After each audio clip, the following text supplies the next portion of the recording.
Hey, everybody, and welcome Yo, to the cheers. 17th episode of Variables, streaming live every Friday night at 11 p.m. Eastern Time on YouTube, Twitch, and X. You can find us after the show on Spotify and everywhere you get your podcasts. Tonight, we're going to talk a little 2024 predictions. Cheers, guys. We're your hosts, Fergoli, Pedro's Grow Room, aka Mr. Rosin's Neighborhood, and Superior Buds, aka Superior Buds 420. Cheers. What's going on, How everybody? you guys doing? Great. I am high as all hell right now. But I'd love to get higher. I think That's a good idea. I'm up next. I'm gonna That would fall. roll in here with some edibles. Ooh, what are you eating on tonight?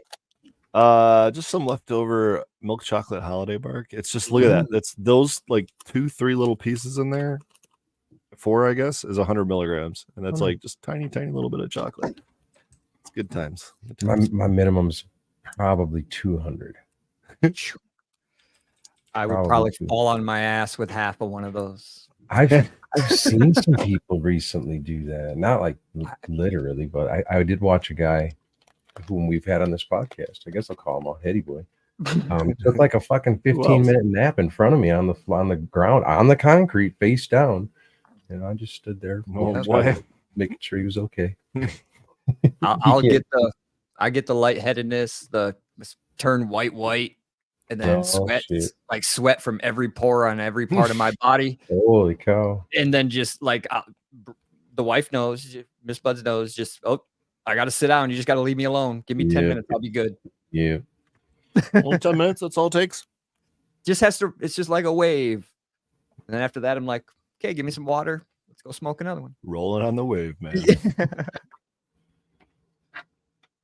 So, 2024, huh? What's going to be new this year? This could prove to be a fucking crazy world outside of the cannabis industry, but inside the cannabis industry. What do we think? Do we think it's slowed down? Do we think we're dying down? Do we think we're building new stuff? Do we think we're progressing? Do we think we got some new products?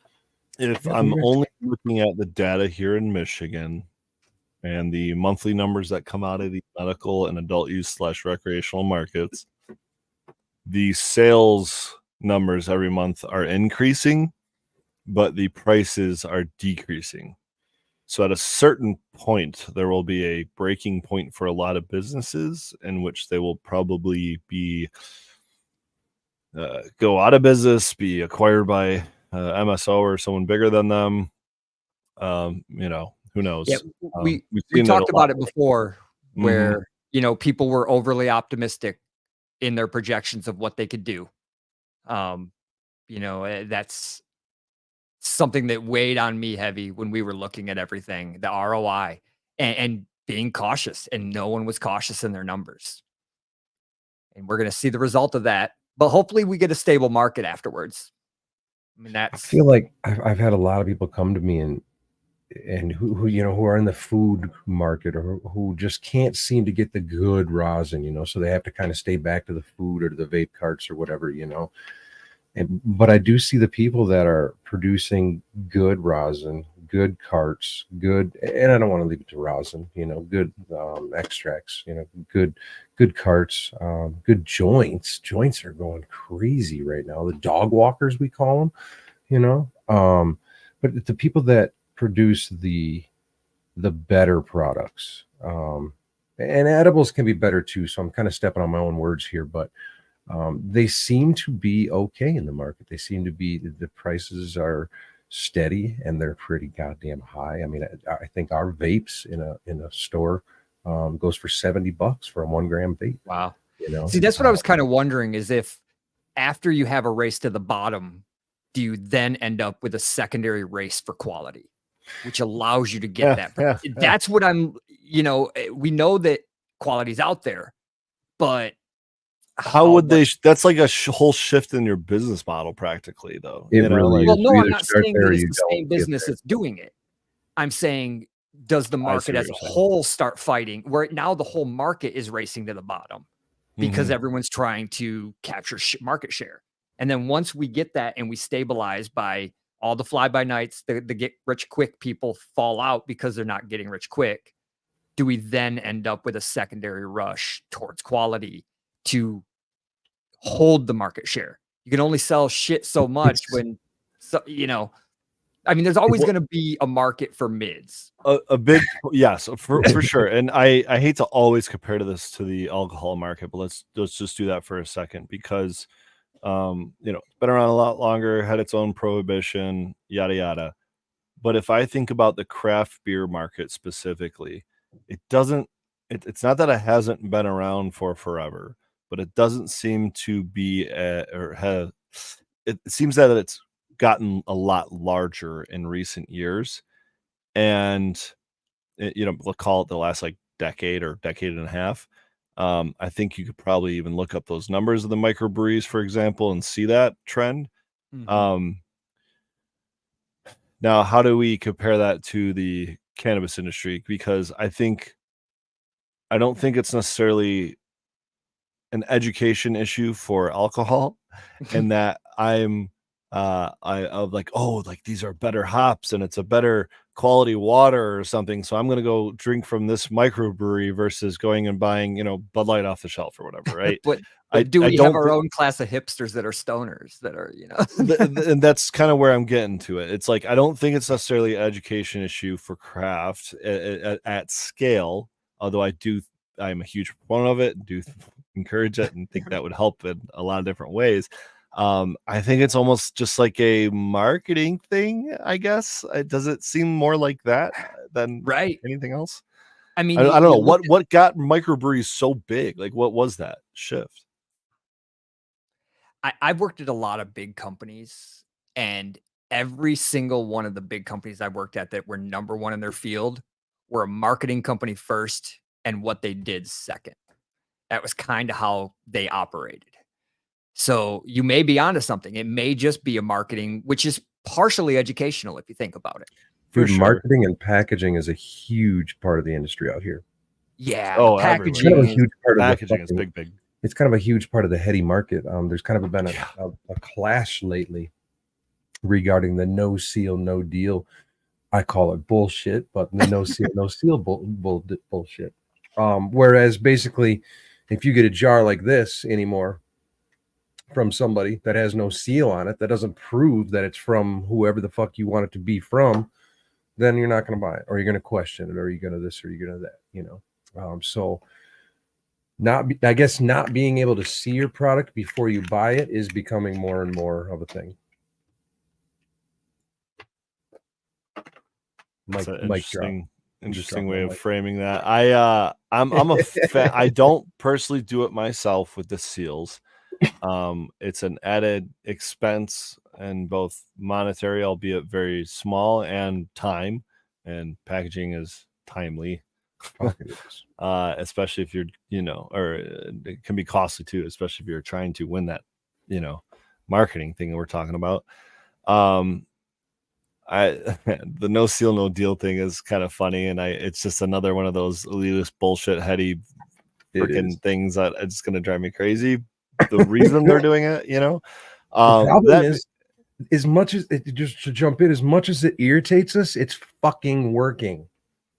There's people that are buying into it, and there's people that are fucking doing it. yeah, and here's the thing, like it would. I'm just trying to think about comparing that to like my, whatever business model, if you will, Mhm. and at a show, for example, my whole thing would be to have a jar open so that that one's there to kind of, it's a sampler jar, right? To take a look at, to smell. Hope that's another problem with education at a dispensary, but move on. Well, a dispensary is a different thing because here in Michigan, you can't really access the jars like that. You're not allowed to open them and smell them, right? So you might as well seal them up. But having a sampler out there, to like a smell jar, free smells, Jimmy John style, that's very helpful and from a sales and marketing standpoint. But yeah, you're not going to get that one. You're going to get one of those ones that have been unopened, But the only way to know that that's been unopened is to have a seal on it. But then again, like anybody can go buy seals off of Amazon, a heat gun, and just do it themselves. What now? You've got to upgrade to some customized, numbered, logoed, holographic, I'm gonna unbreakable, say like hologram with a freaking QR code. yeah, I and a guess- serial number on it. Like, I mean, I guess it depends on what your ultimate end goal is and where you're coming from and what your ultimate end goal is. If you're just in a legacy market and you're selling to your buddies and your buddies' buddies and small group of people that don't give a shit, they just want some good stuff to smoke and potentially good quality, whatever, then it doesn't goddamn matter whatsoever. If you're on the gray market and you're trying to expand and try to get bigger and whatnot to try to get your name out there for whatever reason that may be, it's going to become an issue. If you're in the commercial market with marketing and trying to scratch your way to the top, with literally pennies, fucking fractions of a cent, in a lot of cases, unfortunately, it's going to, whether we like it or not, it's kind of becoming a thing. It's like there's some, and I don't exactly know the formula, but there are some trendsetters out there that can just say this is the way it's going to be fucking done, and then everybody follows suit. And I haven't found the formula in which to make that happen yet. I guess just grab your balls and run through the crowd, I don't know. Sounds like a fun thing to do, by the way. yeah, that's one way to be loud and proud about it. I think that's, the method of it. It seems, having an audience, being an influencer, what have you. I mean, if I could snap my fingers and have some influence on the industry in that way, I'd open their eyes to and re-educate them on BHO. Sure. Well, you're talking about that. What are your guys' thoughts on all the influencers selling the THCA legal distillate, flower? Legal quote flower. unquote. Oh, okay. Because I thought we were going to get into THCA distillate, which seems to be a buzzword lately. But so explain. Tell me what you're talking about, because I don't follow a whole lot of influencers, or at least I don't pay attention. I don't think, other than maybe Pedro. And go into it for people that are in the audience as well that may not follow. Yeah. So there's just been a lot of push lately for legal THCA hemp flower.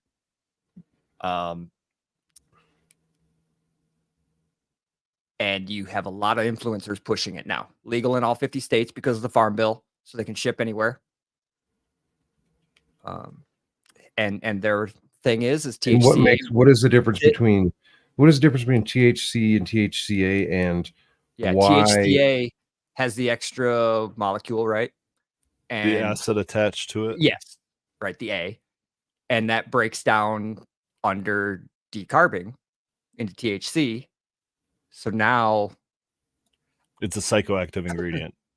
Exactly. Now it shifts. It'll get you high. And why do hemp plants have this and normal cannabis plants or other cannabis plants don't? Well, hemp plants, while he's coughing over there on his dab still. I got you. So I believe it's called the Farm Bill. Shit, what was it called? So we passed a bill in the United States a couple years ago. I want to say like 2019, that allowed for hemp to be grown pretty much federally legal. But I think, and correct me if I'm wrong, to be considered hemp, although hemp being a cousin of cannabis, closely related, has a lot of similar cannabinoids like CBD and some of the others. It also has THC in it, but that's the thing that's illegal, right? So we don't want to be growing THC. So we said, hey, we'll make hemp growing legal because it has so many useful, high value products on the other end of it. But the THC we're worried about. So you can't grow it if it has more than what is like 0.2% or something. Yeah, there's like a percentage. That. I don't remember. Yeah, it's like 0.3 or something. It's stupid low. Yeah, super low. But guess what? If you fill up the state of Texas and Tennessee with legal hemp fields, and you take 0.2% THC, but you extract all this flower, these hundreds of thousands of pounds of flower down, and then you isolate out that THC, well, guess what? You still got THC, and you've got a lot of it. So you just fucking shipped it across the country. Yep. So it's technically legally derived THC, even though it's just, I don't know. It's one of those. It's the ability for me to not be able to send a 90% jar of alcohol in the mail, but if I dilute it, I can send it out to you. So I've seen this argument against the THCA flower. You hear it back and forth, both sides. Right. I don't know what to believe. I don't grow it. No. For one, I don't believe that they would be growing something that if they missed a harvest, it would have federal ramifications in a non-legal state. Just doesn't make a lot of sense. But maybe they do. Wait, what do you mean? What do you mean by that? That the THCA flower isn't hemp. It's normal weed just harvested before it's completed. Nah, saw yeah, that. there'd I be don't so think many so. people behind, and they'd be, yeah. I mean, don't unless they're buy just that literally argument not, either. yeah. And if it was done in a legal state, then they're not going to sell it as THCA flower and harvest it early. They're going to wait the extra 2 weeks, 3 weeks, and So is this something that you're seeing as a growing thing in the you see it a community, lot in the right now. industry? People selling legal THCA flower. And what they're talking about in chat, there's a couple people saying like, I've gotten flour legally, like normal flour legally online. They're literally just using, they're just, it's okay. You could just lie and say it's something else. I could sell you whey protein powder to be, Right. meth or something, right? Like, can you even get powder meth? I don't know. That's how little I know about it. But We just got blocked. yeah, it just meth is bad. Drugs are bad. This is an educational show. Thank you, YouTube mods. No, but like, you could just lie and say it's anything, but that's not what we're talking about. We're talking about like legal loopholes that people are kind of taking advantage of. Right. Yeah, exactly. Which is why I believed it was. That's why in my thought it would make sense if it was hemp. I think it in my thought process is that it's going nowhere. It's a dead end avenue. However, it could start loosening the walls. Really, no. I'm thinking more of. I think as far as the scientific argument and that shit, it's weird to me. It's not feasible in this and that. But what it could do is it could break down or could soften the walls, the barriers, if you will, as to the plant in a whole. So I don't think and I've been trying to practice this a lot more recently, is never to go into something with a singular view, always be open to the possibilities and walk down paths and whatnot. But like I said, my first thought is it's not going to go anywhere. But my other thought is, well, but if it doesn't go anywhere, maybe it'll still do something beneficial for the plant and for the medicine in a whole, as a whole. To me, it's an interesting one because their argument of the science of THCA breaks down to THC, totally valid. It makes sense, right? But at the same time, I guess if it's so good, why isn't everyone smoking it? I don't know. It's weird. So what is it that the end product that they're getting? Is it this like it's flour? It's just flour? It looks like it's weed. So I mean, so the layman is just getting flour that's not getting them high. But the person that doesn't have the ability to process it. They claim it does. And some of their arguments are valid because if you look at excuse me, some flour at dispensaries, it'll have high THCA content. If you look at the cannabinoid breakdown. I mean, some of their arguments do make sense. It's weird to me. I can't figure out what side I'm on this one. I really can't. I don't know. I'm absolutely confused by this. I mean, speaking of softening, maybe it's just going to soften the whole. Here's the whole federal regulation.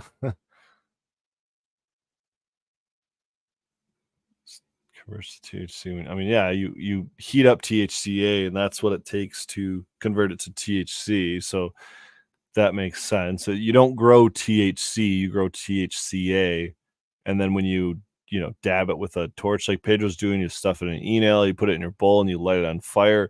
That heating process is what converts it from THCA to THC, like we were talking about earlier, makes it psychoactive. You could eat a full nug of cannabis and still get benefits of the cannabinoids and other things in there, but you're not necessarily going to get high. Yeah, exactly. I mean, if our argument is that it's just the THCA, I mean, any plant that I grow has just THCA. It doesn't have the THC until it's converted. Some of it will, just in the natural process of decarboxylation and whatnot. But until I start putting it under a hot press and actually start converting some of it, isn't it all THC? So we have a question. So if you harvest week 6, will it be all THC? Yes. If you harvest week 2, week 10, week 30,000, well, no, because eventually it's going to convert right. to CBN, I guess. But You would just not have enough. yeah. The plant grows THCA. That's it. Bottom line, it doesn't grow THC. It grows THCA. So essentially, go ahead. Well, that's what I'm wondering is that the loophole they're trying to use? Yeah, I think it's just we're just gonna fucking put it out here and be like, yo, education is education. This is THCA, not THC. Fuck yourselves. We're gonna send it. Maybe that's what's going on. Oh, yeah, there you maybe go. the wording in the bill says, that tetrahydrocannabinol is illegal, but not tetrahydrocannabinol with an acid attached to it. And if that's one of those, I mean, good fucking luck arguing that in court, but I mean, education is education, but yeah, good luck. Let's get into, like we said, the thoughts, the predictions of 2024. And I have one, and we had a little bit of a conversation. That was a little hot to throw that in there. I had one, and we had a conversation a little bit in our pre-chat here before the show. And I think it goes a little bit farther than exactly what we were talking about, so I'll present it a little differently here. One of my predictions, because I come from obviously the solventless side and the hash and rosin making, the concentrate side, more than I do the flour and whatnot, and even more so than the growing anymore. And what I see coming down the pipeline, and I think it's pretty obvious with a couple different manufacturers and one that we just had on last week, is going to be an increase in products, in more professional line products for the, I say home grower, but you in this case, it depends on your position. You're going to have to, home means $3,000, $6,000 for different upgrades and stuff. So I mean, I guess take what I say loosely, but nonetheless, I think there's going to be more commercial products available to the home grower. And with what we saw in 2023, with what I saw competing and whatnot in 2023, is there some damn good products coming out of fucking home growers, people that most of us don't even fucking know, like don't even have a clue who they are, and they're winning contests, they're winning competitions. So awesome. I think we're going to see products like that coming into the home growers' grasp within their reach, right? And I think we're also just going to see, because of that, we're going to see a lot better products coming out. People that have, it's kind of cool to say, finally, I guess, though, but people that have more fucking passion than we ever did. These, and I'm 45 now, so I can call a 22-year-old a kid, because I get that. But these kids that are coming out of the fucking gates with just fucking fire, and just making, they just love it, they're like we were when we fucking got into this, but they've got access to all the education. I was just gonna say, the information is there now. Mm-hmm. They're starting a decade ahead of us, guys. They're whooping ass, dude. I take my hats off. So now, once they have access to a stainless steel machine with better water and better this, they're better than washing in their 5-gallon, 20-gallon machines. Water chillers are better. Water reservoirs are better. Sprayers are better. Agitators are better. I think everything is kind of, and it's trickling down, right? It starts a lot of the times. Let's name the names, as it did with low temp. They started out with the presses, but then they were like, well, let's move into washers, and they immediately came out with their Osprey, which is a very, very good machine. No, they got this. Yeah, then there's their new one. So then they just came out with this last week. I think the Osprey is I forget how many gallons. Like 20 or 25K, right? Isn't it? I should know it off the top of my head. Oh, it's for price, he has 25K. I forget how much or how many gallons it is though for the Osprey. Oh, 75 gallons. There it is. Yeah. But yeah, now they're coming out with products right there for $6,000 in a 30-gallon washing system, which is very similar to a 5-gallon system, just in a 30-gallon setup and a much Yeah. cleaner, much easier to And if clean setup. you're already going to invest in a freeze dryer if you're going to do it right. You know, I Mhm. mean, you're kind of used to buying the. I I don't think kind of it's out really of want the. that. I really want it to. I'm trying not to Fucking buy it. want that thing, dude. I was all pissed off because I just finished my glycol loop, and then they come out with this, and I'm like, come on. We Now we I love gotta. Osprey, so and Yeah. then Pele Polaire is the other one. If you want to bring that one up, Budsy. Which one was it? The Reaper? I got He it. doesn't have Reaper Junior. Oh, he probably doesn't even have it. nothing on the Okay, site for it. so maybe he was Okay. even. I don't know if we talked about that last week, but he's Yeah, got we another did. Show you the system coming Reaper. out. Yeah, it's and a I it's a believe- 30-gallon I version believe- of the Reaper. Yeah, But I with believe that's a top- top-down agitator, I believe. right. So basically the spoon tech, from the top But down. He also mentioned during the show that he was going to offer just the mixer. So if you already have your own wash vessel, Mhm. then you can just add his mixer. Now That's that nice. is what fits for my setup because I'm Sure. already stainless and Well, that I've makes got sense, my I suppose, glycol too. chill. If I can just mount a mixer to the wall and slide that shit up a unistrut or something, I'm in. What's the now, benefit of top end agitation? Because it floats? Is that essentially it? boy, you're really getting into an argument there. Physics. Well, You're let's do it because I don't know why. Well, also, I don't know that I educate me. really consider his top end because a lot of those mixers don't actually they mix from the top, but they have a long shaft that puts the impeller at the bottom. So it's just like bottom. It's just now you have a solid bottom that doesn't have anything that can get trapped in it. Yeah, there's a lot of people that go both ways on this. Some will say that the top down agitator depend on, and I think everything is depending variables, Mhm. depending how the agitator itself is designed, how it goes through the water, how big the blades are themselves. Does it ball up or catch a lot of flour as it goes around? Does it Shearing does action. it smash things to the wall? Is it too close to the wall? Is it too big of a paddle? So the And then interesting thing about that is I actually looked at those scientific mixers and looked at all the propeller stats because you could there's hundreds of different ones, all stainless. And you go through, and that's some of the things they have is the shear factor and Nice. the blunt. I forget what it's called, but it's basically like how much blunt force trauma are you imparting? Yeah, exactly. Well, it's probably like the drag coefficient in a vehicle. You know what I'm saying? And then what's wild though is they show you the vortex that it makes in a cylinder vessel.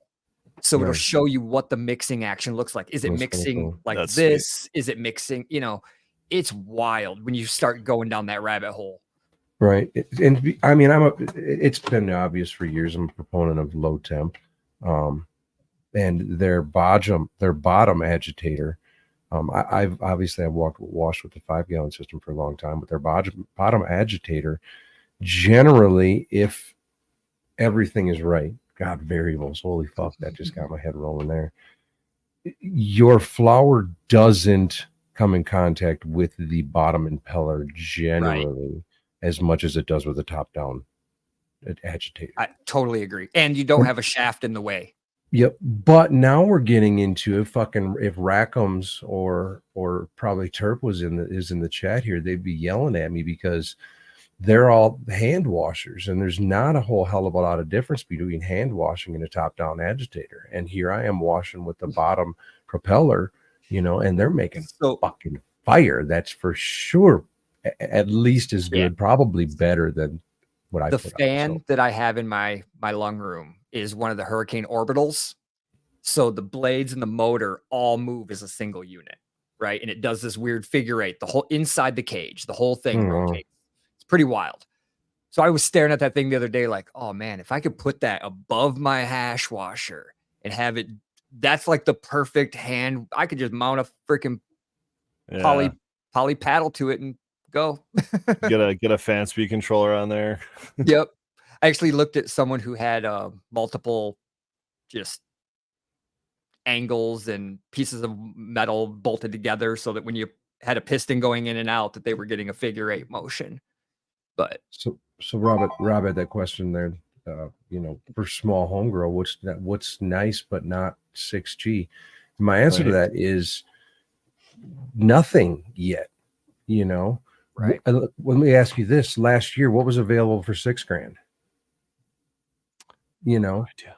So we're going somewhere. We're getting there, and I think that this for progression, automatic, exactly, right. exactly. Yeah, if we're I mean, talking, because you I can thought go, that's where we're at, yeah, but right. I mean, if you're going hand wash, you could do the 20-gallon stainless that I have, which is perfect. And Pele offers it, pure pressure like mine. And they're perfect size for a small home grow. I wash everything that I grow and I do it just in the 20. And it's way more efficient than the 5-gallon washer. I would Now agree 100%. that's the bottom. That's the easiest way to do it is that you can go to Amazon, look up 5-gallon washer, look at Frenchie's video at how to modify the drain hose. I mean, Pedro's done it. I've done it. I think It I've got a works. video on Instagram how to Yeah. modify it. And you were talking How to about the modify it impeller just the fucking right way. not sucking up the shit at the bottom. It makes a lot of sense too, because the Osprey has that cube, which changes their whole water dynamics. It really does. That goddamn impeller, man. It's one of the first things they tell you is don't drop it. It's expensive. Ooh. Yeah. It comes in its own big ass Pelican case and everything. Like it's Oh, an official damn. son bitch. Oh yeah, it's an official son bitch. Definitely do not. I mean, because if you think about it, you start throwing that off, and it's going to throw everything off, and now you've got So seals the impeller has breaking. the shaft and everything all in one, Nope, or nope. it The just shaft is the shaft is in the Osprey. It basically mounts the same way as a 5-gallon washer. Oh, okay. So you just like Yeah, and it looks like they're the one that they just put out there, the 30-gallon, is doing about the same exact thing. That's why it interests me so much. Yeah. It would make sense that they would just shrink it.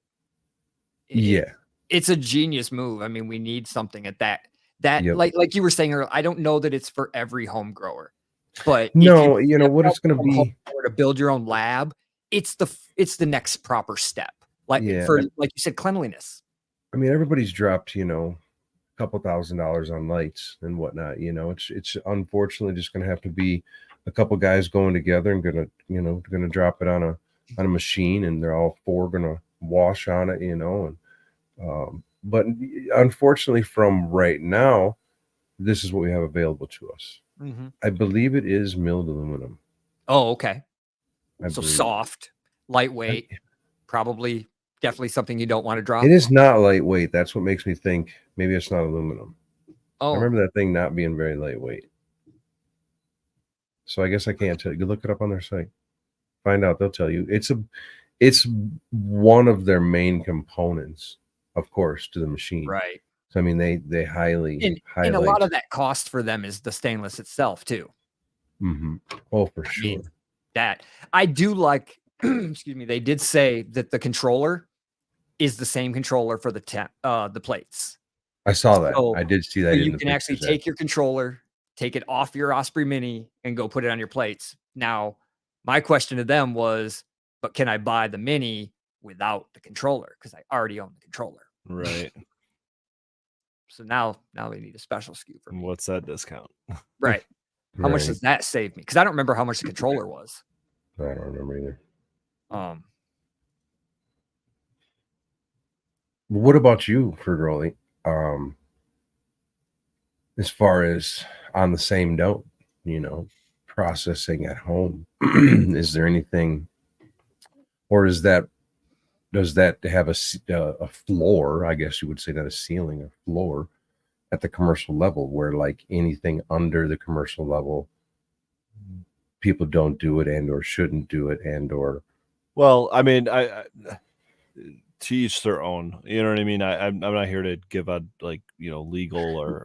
Let me ask you this: on a legal note, can it be done? Can a smaller machine be made for the small home grower?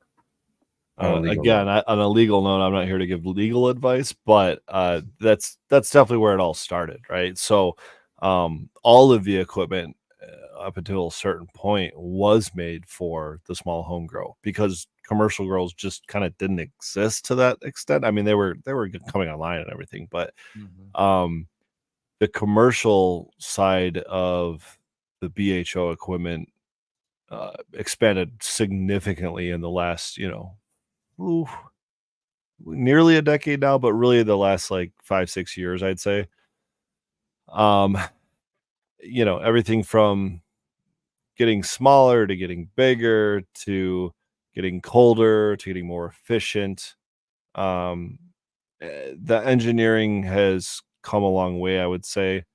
But it's like it sometimes, as Superior Buds would know, it takes a lot of engineering to make even just the smallest upgrade, That's what I was Um, wondering. Are you at that point now where it's just about efficiency and quality? Like the process is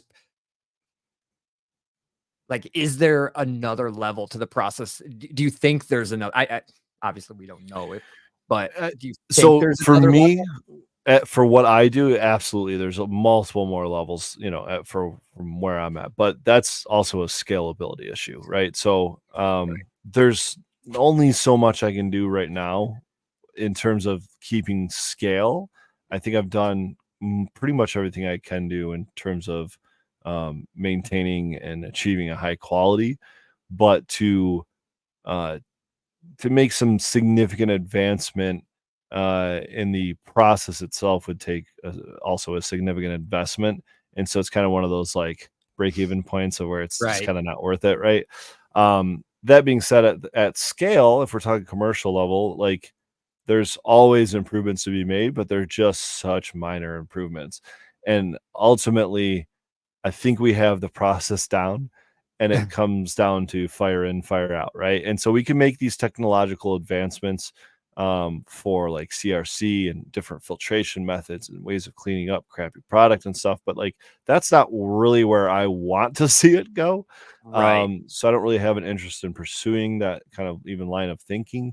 Uh, but I mean, will there be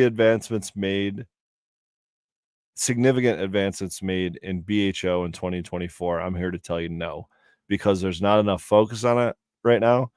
And until rosin has its day and the market kind of shifts back and we realize that there's so much weed to be processed that's not going to get put through rosin presses, there will be this probably a reshift or refocus back to BHO. But it's going to be, I think, more on the scalability versus a quality thing. So I don't think that's necessarily where we're going to be putting our What R&D about money. and this is just me not knowing. What about solvents? Is there any other direction with solvents to go? Because you've got a pretty obviously the process is pretty standardized and it's I mean not standard, but Yeah. The kind you're of doing general very process. certain steps and to get your result. But is there a change that I don't know, almost like is there another solvent that could be used in that process that For would sure. So we've looked at a lot of them, right? Like they've done CO2. I think CO2 is just absolute trash. There's ethanol extractions, and those have absolutely their uses. The hydrocarbon extraction in a closed loop system is, I think, nowadays primarily for um, just efficient returns. You know what I mean? You could just run so much gotcha. material and get so much Mhm. return out of it in a small amount of time that's where a lot of that happens. But a lot of that ends up going to a further process, maybe to be ran as distillate or something, because it's just not great material, right? So I think if we're talking about going for scale, there'll be some investment into the size of things and being able to, do more, just more for less. But that's not where the quality is going to be focused. And if we want to Right. focus there, I think we're going to be focused on a lot smaller scale, just because naturally that's where you go with that higher end product. Mhm. Um, I already talked myself out of your question. What was it? No, it's fine. I'm that's That answers it. It was Okay. just I'll take that. If you have to say from a consumption side, as I look for my butane over here, if you had to say from a consumption side, be it, let's call it just straight concentrate or flour or edibles or vapes, or do you foresee there being any shift from a consumption standpoint from one to the other? Or do you see there's stabilizing, you know what I'm saying? Or do you see one growing? So I would say that convenience is king, especially as the market expands. So things like pre-rolls, whether they're infused or not, things like cartridges, whether they're decarbed or distilled or not. um, I think those are actually going to expand even more, and I think edibles will as well. The problem with edibles, and one of you guys brought this up earlier, I think it might have been Pedro, and I wanted to reference a couple, I want to say 2 weeks ago now, Red Center Farms brought this up on a Michigan Bros Grow Show episode about how challenging it is to make like quality edibles in the market because it's so regulated to the point of homogenization. um I mean, honestly, that's that's probably the biggest thing that right. makes everyone just create gummies. It's just all the same thing over and over and over and over and over again. And yeah, maybe they're pectin or maybe they're gelatin, but like there's not a whole lot of differences going on. um so I think that edibles will continue to expand as well, but then it's like, what type of edibles are we making? Because if it's literally just going to be gummies for everybody for this entire country, then yeah, I guess just keep running the distillate. Just I don't know. Like I don't know how we're gonna innovate with the edibles, um, Hmm. other than maybe like I don't know, like topical patches or something. I know those exist already, but maybe they'll gain market share. That's where my brain went, was topicals. I think that's if we can start getting more mass adoption where not everyone's getting drug tested and whatnot for everything.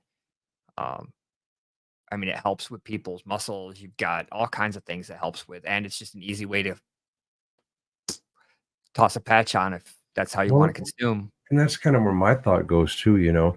When I consume, I still consume rosin when I eat it, right? So I'll just take my rosin and I'll decarb it. And it could be lower grade quality, or it could be this that I happen to leave out on the shelf for a while, or it could be any kind of quality.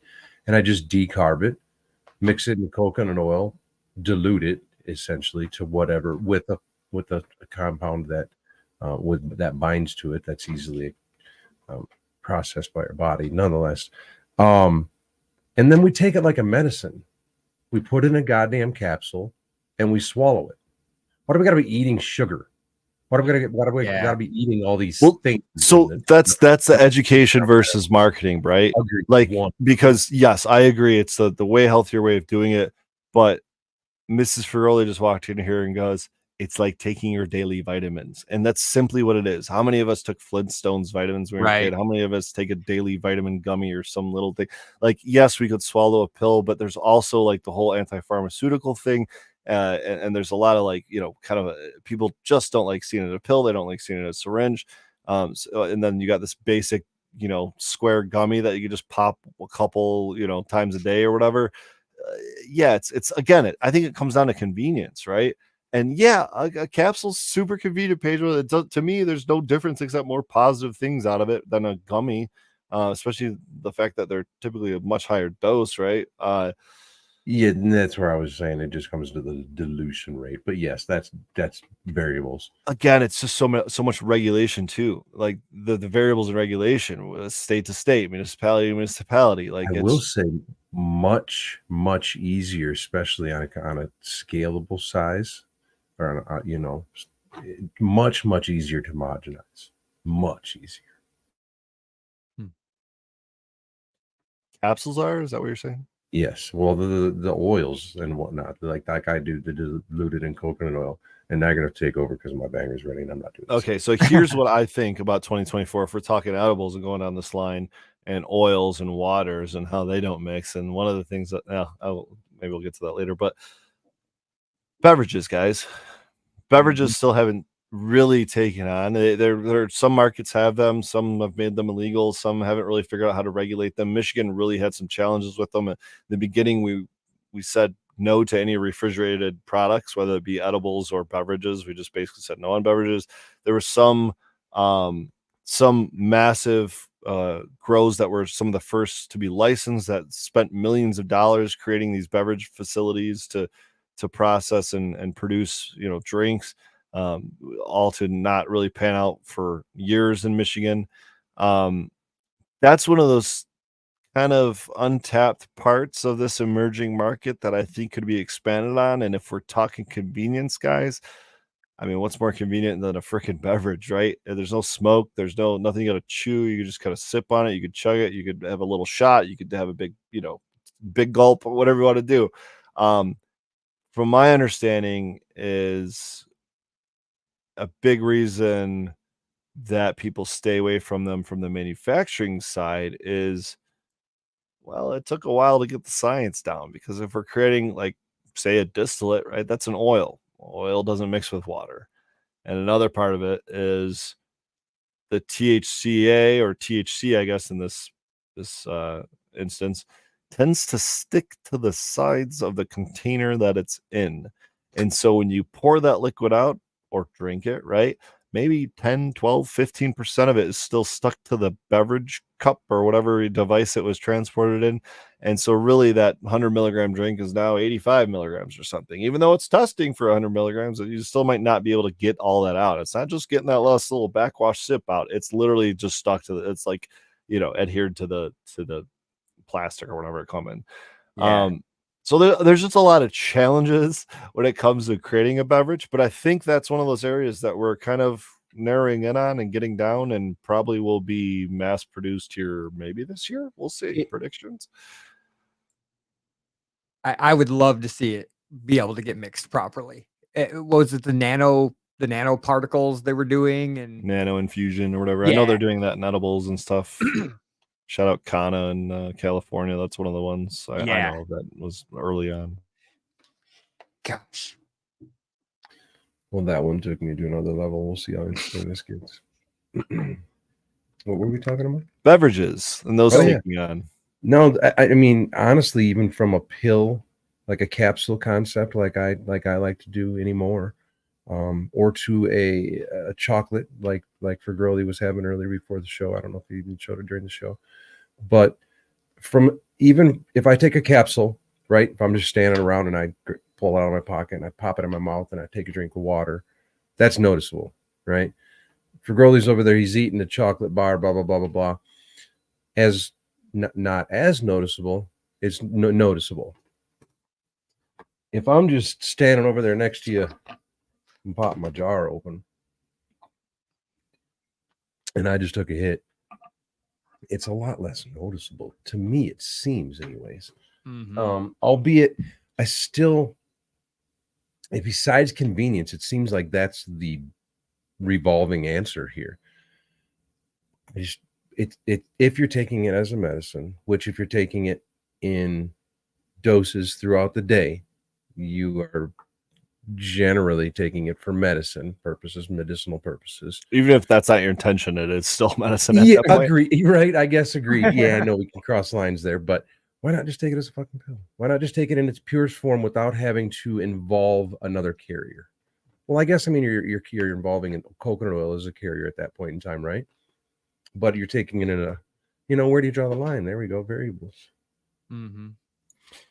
I would say that most people aren't taking it as medicine. And even if you, if you're not taking it as medicine, with the stigma that's still attached to it nowadays, you're probably trying to be inconspicuous.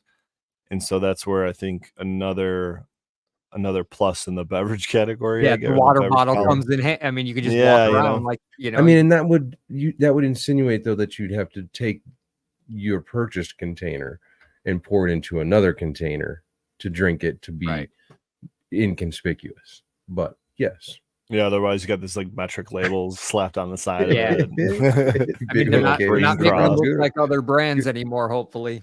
Taking that to the park with your kids. Yeah, might as well have a 40 in a brown paper bag. Right. Yeah, exactly. Uh, So I mean, so I mean, on that note, if we're walking out of a dispensary, you know, with an edible or with a joint or with some concentrate or with a capsule or with a liquid drink, which one is the least inconspicuous to use in public? Straight out of the dispensary, you know?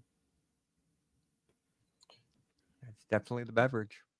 well, I actually would say probably I mean, if we're I don't know how many people are buying capsules from a dispensary, but that's going to be obviously the most inconspicuous Oh thing. yeah. And honestly, gummies, something like that, even a chocolate bar, even though these bags are oversized for Sure. the amount of That is a chocolate pretty in big there. bag, yeah. Yeah, like there's there you can kind of just stuff your hand in there and pull one out and slap it down real quick, right? Whereas they're if all you the have this same. drink, especially if it's like say it's I don't know what this is, a 16-ounce size drink or whatever, and it has a metric label on it. It's got a big old green cross on it. It says maybe it's got some crazy branding, and it just looks like this. It's going to be kind of obvious what's going on, So here's a thought. Have we, as much as we, in whatever small group we have here, realize that this is a medicine and use it as a medicine and whatever, like we're woke, whatever you want to fucking call it, right? That's a funny term. I don't think I've ever used that much. Do you think that people just haven't turned the corner into realizing that it's medicinal? So the chocolates, the gummies, they're fun. The joints, they're fun. They're, it's fun. We're getting high. We're getting fucking stoned. It's all fun. Whereas if you just took a capsule, now we're talking medicine, like it's just not as attractive, Exactly. It's marketing. There's convenience and there's marketing. And then there's also education. But education, unfortunately, I think comes third. I really think it goes convenience, then marketing, and then education. Or convenience and marketing, can run a close line, but yeah. Yes and no, because I think you can have a product that's convenient or inconvenient, and then you can have a product that's marketed well or not, and those don't necessarily have to be correlated, you could have a poorly marketed product that's super convenient, or you could have a really inconvenient product that's really well marketed, and it sells well, but I don't know. Yeah, no, I think something they're inconvenient like they can be. I think they run a close fucking line to each other. It's pretty goddamn close. But I agree with you. Education is most absolutely bottom. And growing back to the roundtable days, dude. That's why we started doing this. That's why we bought these microphones. Right. This is why we did what we did, to try to educate, to try to get the education out there so that you guys know, whoever's listening to this, I guess, knows what the fuck they're doing, and we can all communicate and have open discussion, right or wrong, about this on an educated level, and not just being stoned like Pedro is most of the show. So one of the things I would add to that list, maybe a fourth one, is quality. But I also think that, kind of like you're saying with marketing and convenience, maybe quality and education cross lines too. Yeah, because if you're educated, you're not necessarily going to buy poorly or that's a good call. Poor quality. Yeah, you're going to understand that. Spend a little bit more and you get double the potency or double the wanted effects. Or maybe you just get terpenes in one product, you don't get any in the other, Yeah, right. Yeah, totally. Yeah, no, and being educated about that, walking into a dispensary and looking at the THCA number, the percentage, and buying on a percentage point, and nothing else, buying pretty packages versus, or by name.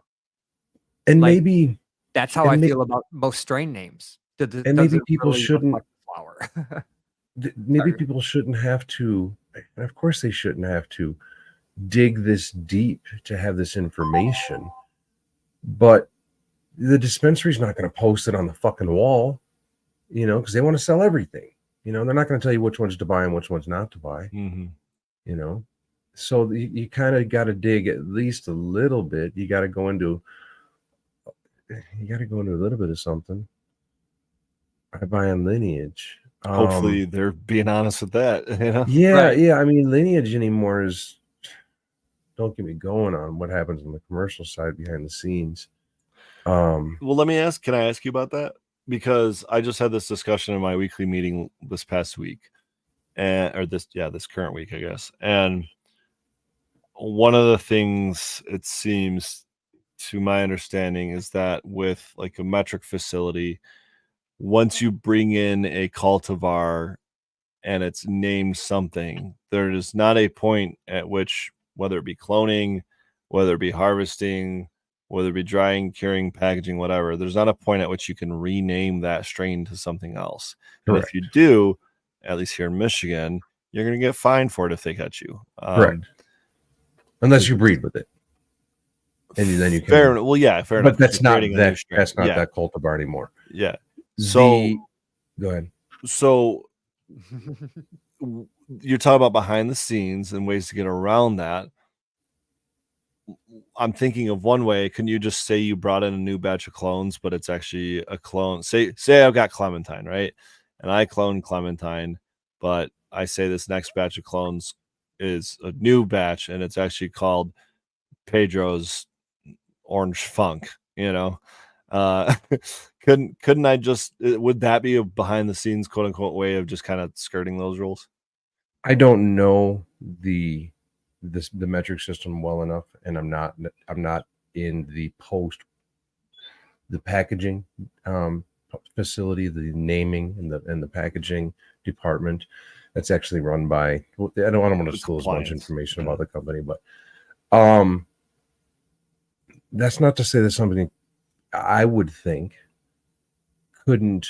I mean, if you have your Trop C over here and your Critical Kush over here, and you mix the two of them into a batter or into a cart or into a joint or into, now what do you have? So I actually looked up the rules on this, and oh Jesus, it says something about basically keeping that name, that strain name, from from grower to grower, from grower to producer, from producer to producer, from producer to retail, from grower to retail, like all these things, like any of these chains of custody, you have to keep that strain name on that label, even for the end product, or whether it's metric, batched out, or however, that strain name is part of that label, if applicable. And that's the catch, right? It says if applicable. So when is an applicable time or a non-applicable time, I guess, right? I think, just for like example, I've got one. My most recent batch was 40% Cobra Milk, 40% Lime Skunk, 20% Clementine. I can no longer call this Clementine. I can no longer call it Lime Skunk. I can no longer call it Cobra Milk, right? I called it Limesicle because it reminded me of creamsicle, but with lime in it, right? Now there's a strain out there called Limesicle. So now, do I have to, like, how at that point it just becomes a marketing thing? It's no longer a real labeling thing, right? You just, in my opinion, you should be able to name it unicorn poop, whatever the fuck you want to name it, whatever, it's literally. But in the parentheses below it, I, as a consumer, would like to know that this is A mixed with B. I as a consumer would highly appreciate that information. I'd love it. Beautiful. Thanks for letting me know that this fucking whatever the name. Thank you for letting me know what it is. Thank you for not making me think it's this cultivar. Yeah, I think that makes it clearer that it's not Limesicle cultivar, right? Yeah, that's because then I think a lot that way too. is another marketing scheme. You can earn a lot of trust that way. You know, if we don't have to tell you, but we do. Dude, same with testing and publishing terpene results. I think Absolutely. Absolutely. quality brands will lead the way Mhm. and put that out there, because it's not an expensive test in the grand scheme of things, especially for how much you're paying already. So just get it done and put it out there. And why If not it post sucks, it? guess what? If it sucks, don't post it or don't sell it. Well, there's your canary, right? Like, Yep. Now you always got to question those that don't. Yep. Now your balls are on line. Yep. Yeah. exactly. Exactly. Whoa. All right, my turn for a dab. Your turn. Oh, damn it. I was going to. Did you just So do what that? else? We got consumption. We got okay. Let's go growing. Let's go grow. Do you think there's anything? Be it. Let's keep it mostly on the personal side, because I think that's what the majority of our audience is. Do we think that there's anything on the smaller home grow side of things that may be new and or change and or go away and or whatever in 2024? Well, you guys remember when 315 CMA just came out? And it seemed like that was really a light for Right. growers, like home Mhm. growers, even though they, got utilized at the commercial level for sure as well. I think we're gonna see a handful, probably not a crazy amount, Think you're but gonna a have a handful of lighting race? just a handful of really high-end lights being created for consumers at our scale. And again, look at that rosin thing we just shared, right? I mean, $6,000 is. I don't think everyone that's growing weed in their basement is just going out and spending that to get a washer, right? Right. But I think that there's gonna be plenty that do, and I think What that's what what we're is gonna a see. high-end light? I think it's gonna be something stupid efficient. I think it's gonna have some versatility in it, whether that means it's like modular and how many bars it has, or modular and the maybe the spectrums you can have, or it's Did you just happen? Oh, go ahead. well, I was just gonna say, or maybe something where it's like, something as simple as being like daisy chained, or the way the lighting controller is hooked in, or something like that, where it's like, yeah, it's just convenient for like small growers, but it's also high end tech that you're probably gonna have to probably pay a little bit for, but it's Right. still, Have having you come seen Miami oh, Mango's modular light that they posted? I have not. I'll It pull it up mounts though. on a unistrut. You buy single bar at a time, mounts on a unistrut. You daisy chain them together. sure. Fully tunable with the Trollmaster, of course. And then he also has the intra canopy lights that they've been talking a lot about. Green Gene posted about them again today too. I've been in the game of the light race for a long time. I mean, that's was a big part of who I was for the longest time. And I'm not even going to get into the sponsorship and the naming and whatnot, but the lights that I run right now are very modular. You can actually control the spectrum. I actually have mine set up to do sunrise, sunset. So they will the spectrum will change from what a sunrise spectrum is, morph and transition to a full afternoon sun, and then as it sets will morph and transition over to, and then I can transition them through an app to do later on in the year, and try to simulate like late October, whatnot.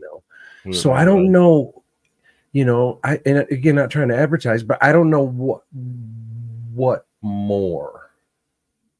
And maybe that's just, like we don't know. You never can see what's in front of you necessarily, but you're right. What more? So That seems like a hell of a the lot. one thing that really surprised me with the inner canopy lights that Miami Mango and what I forget the name of the company that does his lights. Whatever they are, but they're actually in the middle of your canopy.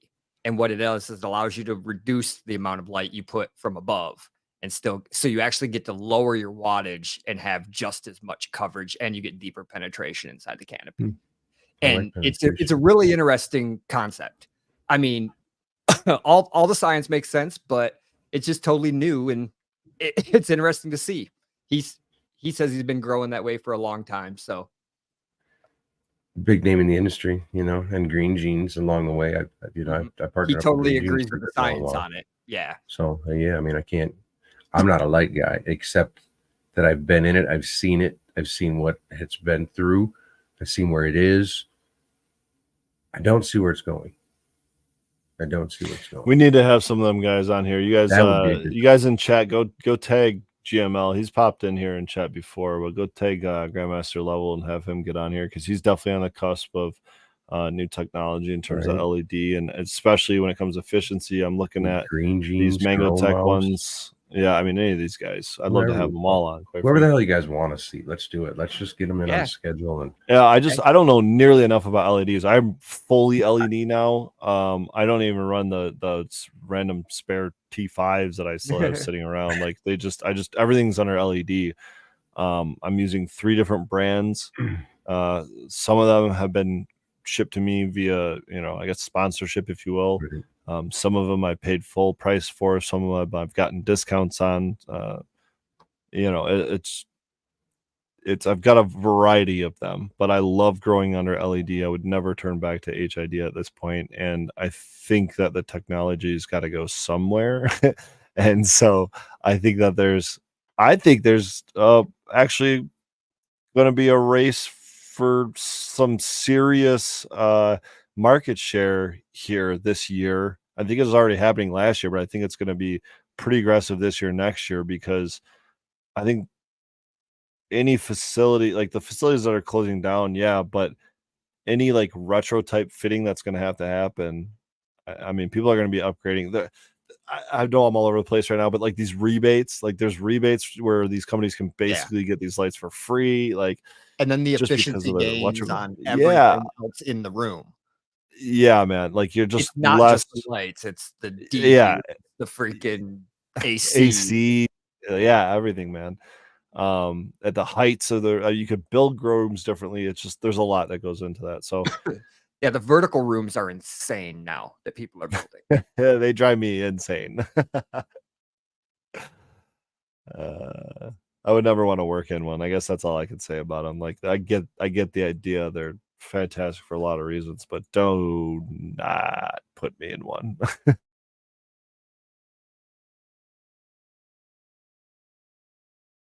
I'm dabbing over here. Don't look at me.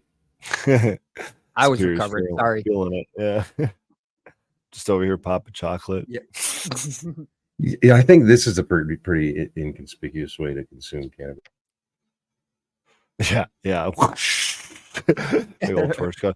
Yeah, okay. So someone just mentioned greenhouses and chat. I haven't even read this comment yet, but that's something that makes me wonder if we'll see any progression there as greenhouse growing, because I mean, talking about efficiency, what's more efficient than a freaking greenhouse, Yeah.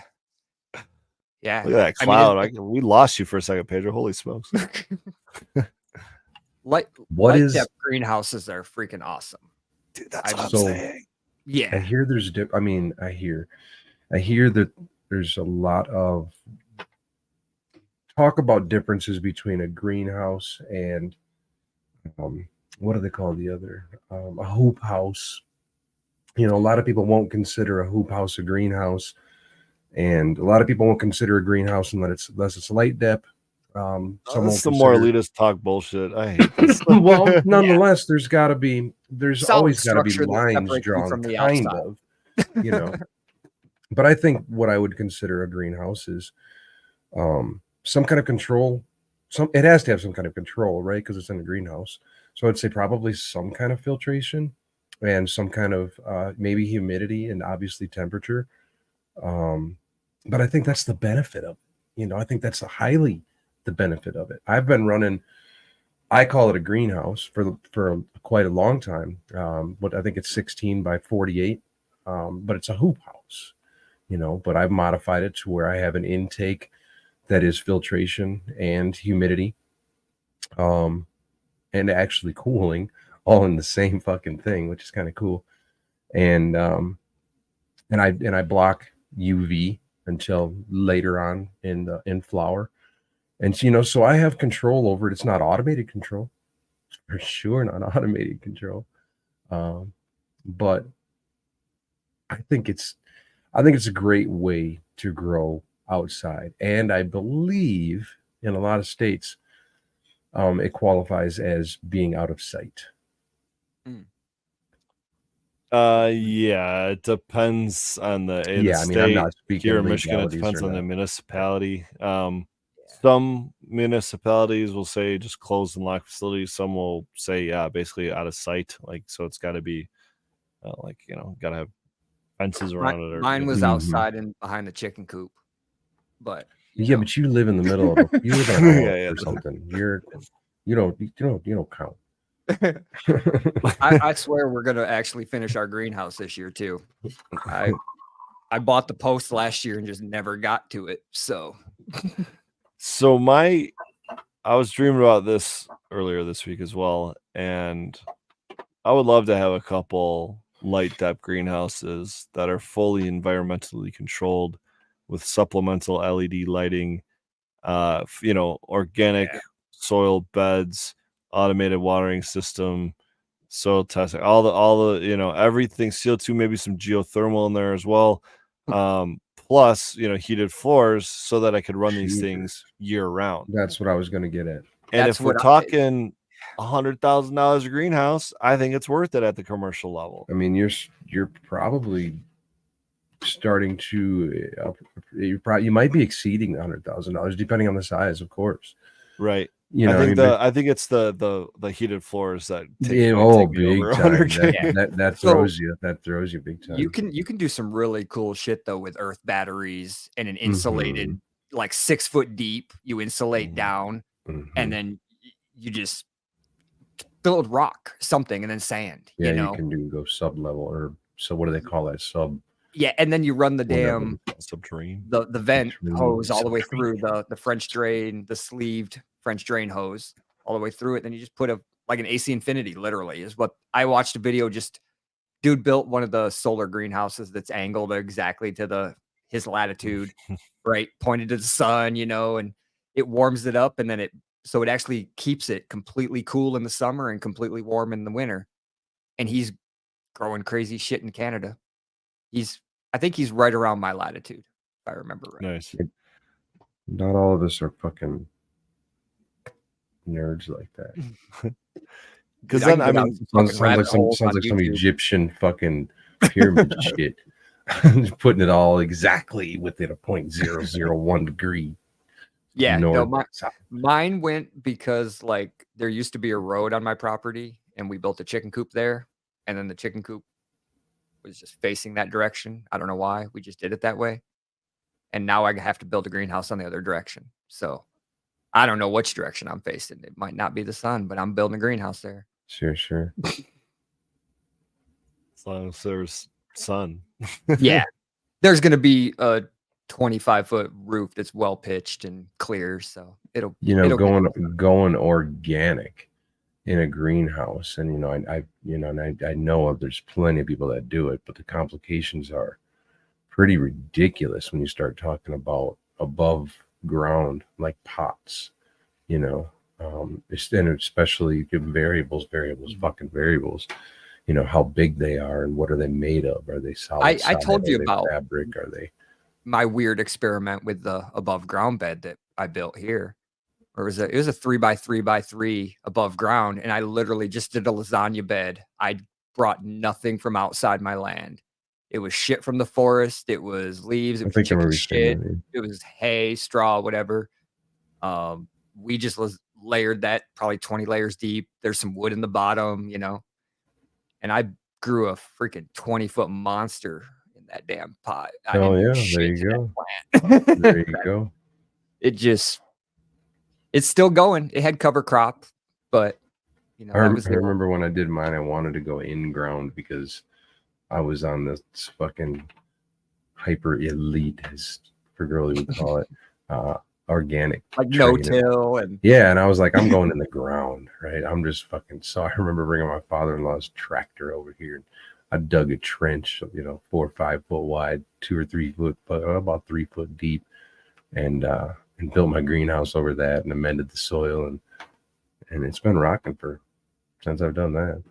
4 years now. that's awesome. Yeah, I Yeah, think I I would don't have have to probably soil, go. so. Yeah. What was that?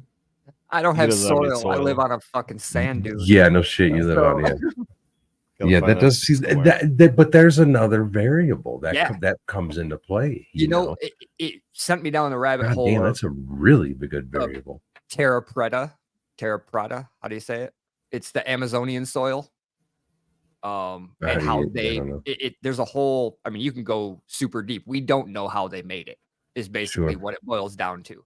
So people have tried a bunch of different experiments, and there's a YouTuber, David the Good. He did some cool experiments over like years, 5-6 years, and digging it back up and seeing how the soil evolved over those years. And my secret that I used here was, first off, the chickens, permaculture and comfrey and all that kind of crap. But what really changed it was when I stopped using hydrogen in my indoor grow and I threw it outside because I was done with it. It added that clay to the sand that I didn't have, held water. I have 6 to 8, 10 inches of soil in some areas where all that hydrogen. There you go. Yeah, I had to build this place up too. It was full of adobe mud, which is what they call it out here. The opposite of me. Oh, it's horrible. It's just absolutely horrible. So I had to bring in a lot of straw and then compost and then straw and then compost to kind of break it up. We never brought any kind of sand or anything like that, but I remember lots of straw and compost, and then planting grass seed eventually. Now we got a full lawn, and now I got to be out there every fucking week, about an hour and a half, mowing the damn shit. I planted like 4 types of clover. So our whole yard is all clover now, and it just spreads and takes over and feeds the ground. And that's not a bad idea. Like a win-win. And a lot of it's micro clover. So if you mow it once, you can train it and it'll stay at that height. There you go. Cool. Yeah, there's some wild shit. And it's pretty because it eventually grows some flowers. And it's super soft. Helps the bees pollinate. Yeah, it'll be very soft. Be very soft. So back to, go ahead. Well, I was going to say, what about flavors, guys, in terms of strains, right? There's always hype strains, and I want to ask 2 kind of different questions. One is, what's going to be the hype? And I know it's hard to like predict it, like, runs tough. Before runs came out or something like that. Right. But, if there's maybe a strain that you guys have heard of that you think is going to get real big, or B, is there just a certain flavor profile that you think is going to come back? Because I thought last year was going to be cherry, I think was my prediction, and it didn't really swing anywhere. So what about this year? But I wish skunk would just come back. Well, I tell you, I feel like fucking 2023 was full of orange. I don't know why, but whatever competition I went into, whatever table I sat at, was something orange, troppy, lemon. They had that high lemonine. I like sweet fruit as much as possible, but I mean my preferences don't really come into play here. I've heard a lot of people at this point in time say, I miss this, I miss this, I miss this. So I think it's not going to be necessarily anything new. My prediction is it's not going to be anything new. It's going to be something brought back. Yeah, that's what a lot of people have been saying, man. A lot of people have been saying. I want those OGs back. I want the chems, I want the skunks, I want the, a lot of it too is, they hear the stories and they've never had it type of stuff. For sure. You get a lot of that. Wouldn't that be cool? We're in a different generation now. It's crazy. Well, yeah. I mean, Pedro started the show not started the show, but we very early on talked about the new generation that's coming up. That's a decade ahead of us because they were able to consume all this information that's been put out and didn't exist prior to, or at least was much harder to access, For sure. And they have the same, some of them, on the positive side, a lot of them have much more energy, much more fire, much more desire, much more longevity, so it's And just, acceptance. Let's be I was gonna honest. A say lot you're of us came from yeah, the my shadows, God, it right? it's open to a much greater pool of people because those people would never have risked their freedom. Dude, they're getting degrees Right. in it now, man. Like, Exactly. we Yeah. talk about It's a marketing all day. Like, I have a degree in marketing. I don't have a right. degree in biochemistry or something. I kind of wish I did at this point, like I know, shit. I mean, yeah, my whole college journey might have been different if weed was legal. I have a degree in drafting. Yeah, just I'm draft, all build, kinds not of grows, dude. Just engineering. build those grows out. I'm gonna need a 40 See, by I think, 60 light depth greenhouse stat. Let's get on that drafting, Pedro. yeah, no shit, right? So I think a lot of Ooh. it's going to be a year of bringing stuff back. Jeff said he promised to release something with Skunk soon. There you go. Oh. Rasta Jeff. I think I have his sticker on my fridge back here. Nice. I I'm don't gonna have think I do. to clone some more lime There's skunk, I guess. another gentleman who would be an excellent person to get on the list. Put him on the list, you guys. If there's a physical list, put him on it because I'm not controlling I that. think it's just the running chat. Yeah, Just I think keep so too, repeating unfortunately. names. I'm And, gonna have to keep a list though or something because We keep I'm throwing wait, out a did bunch you of create a Google Drive document? I can't believe we're doing this live right now, but I'm pretty sure I did. Shit. We go No, where but the one of us goddamn is organized. conversation goes. That's what we all agreed to. 100%. I would like to see chems come back a little bit more. I've heard a And lot of people talk about chems. yeah, and I'm trying to do that in my own grow, quite frankly, just because I got so much of that sweet fruit, the terpenoline, that, and I'm quite frankly, 2024, that's what I'm growing more of. I'm trying to find that grapefruit flavor, and I'm trying to find, literally, I bought a strain for its terpenoline content. It's the raspberry parfait. So those are going to be the next two additions. But the most recent one was Grape Fun Dip from Ohm's Seeds or Ohm's Law on Instagram, and that's very, very chemi. It's like, and I actually just harvested that and garlic punch, and there's been a lot of GMO chatter in the chat as well, and they're both grape. One of them's got a kind of GMO leaner next to the grape, the other one's got the chem with the grape. So I don't know if those two are different enough to keep both of them. We'll see, but I just harvested both of them. They're both great plants, but I don't know. I'm gonna do a bunch of extracting and see which one comes out better, and we'll go from there. There you go. Showdown. Yeah, sometimes you just gotta keep chugging through the strains. I've had garlic punch for a few, I don't know, gosh, 3, 4, 5, maybe 5, 6 years now, something like that. I'm trying to remember if I've gone through like an F1 and an F2, maybe. And it's great. It's super frosty. And it's so funny because I this sounds silly to say because it seems like so common sense, but it's like the more I top it, the smaller the nugs get, and it's like evenly distributed throughout the plant. So if I top it like crazy, it just grows these little tiny, like, I don't know, double thumb size spears, right? At the very top. And there's tons of them. They're everywhere. They're super frosty, like sugar leaves, like crazy rails, all this, right? If I don't top it a lot, it grows these fist arm size colas, and it's just the equal amount of weight and the equal amount of trichomes, and it's funny. It's just like totally up to you as a grower how you want to grow it. That's funny. I'll tell you what, man. I It's wish cool that you can observe that growing it that long, though. that is Yeah. a good thing to note on any genetic for sure. Getting to know it like that, like you with your critical. Plant, Right, exactly. Right. Absolutely. But back to the taste. I mean, the sweet. One of the ones that won the Build a Soil Cup here was an organic soil and solventless cup, and Sugar Shack won, and it tasted like fucking like cupcake frosting. So ice cream cake, maybe something like that coming back.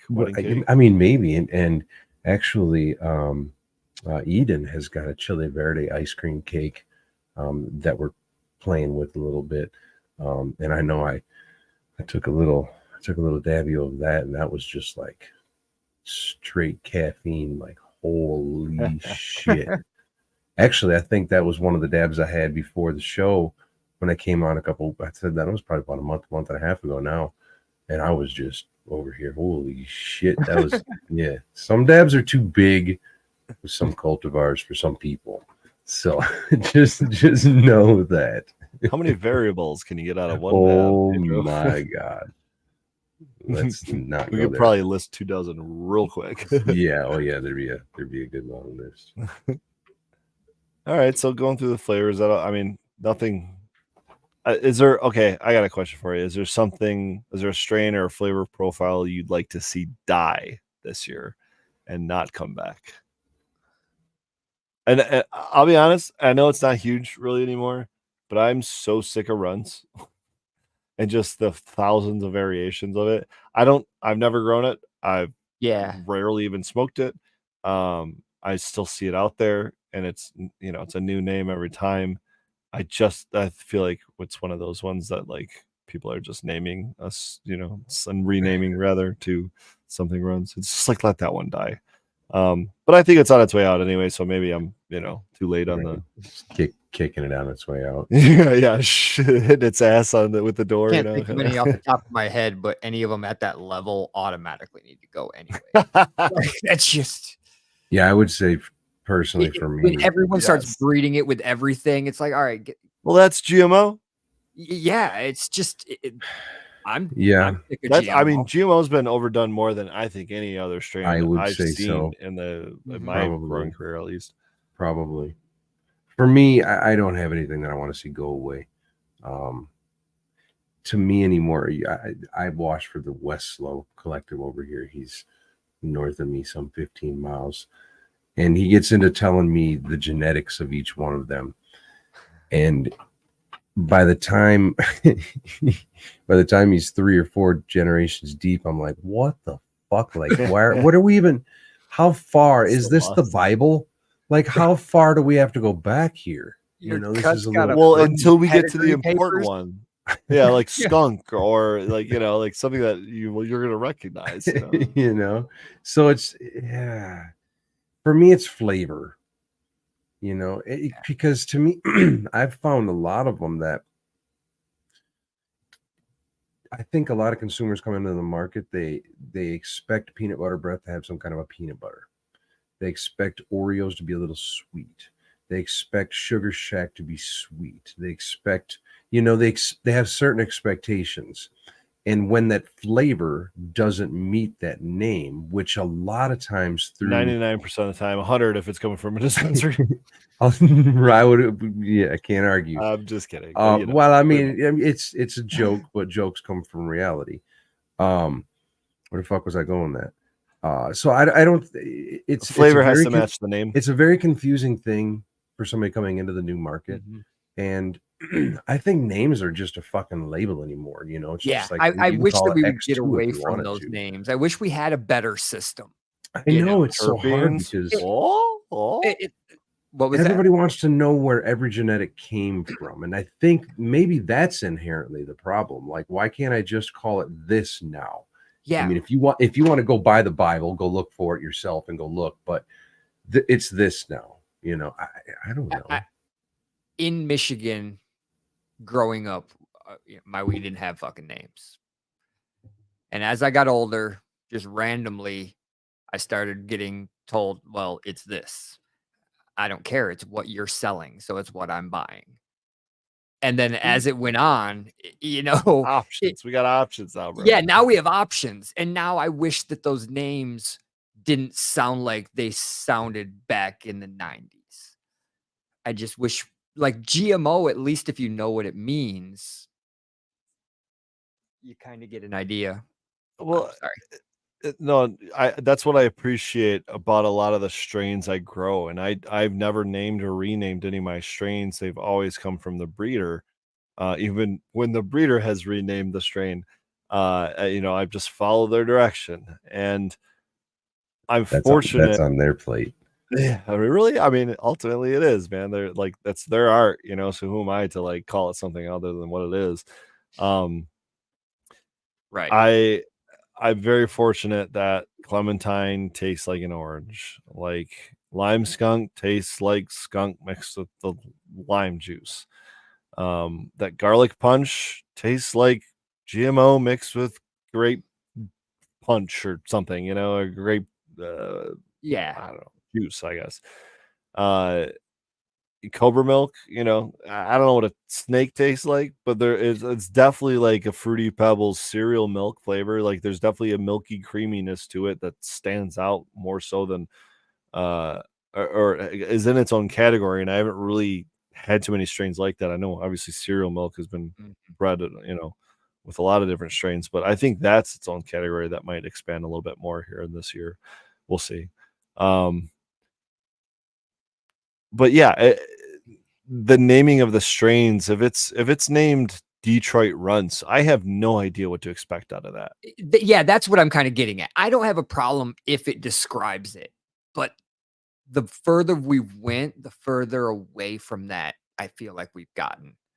There's just a lot, like you said, there's renaming of things, so then you don't really know what it is, and then there's random names of unicorn poop. This is what happens when we allow artists to run businesses. Yeah, when And I marketing think gets the name cuts. Yeah, or we let the marketing department just run awry with no one Yeah. checking them, and it's like and no coordination between the marketing and the manufacturing departments. It's just like there. I get it. It's fun. It's a lot of fun, guys. It's fun making up new names. It's fun creating a word that, like, but at a certain point, you got to call it what it is.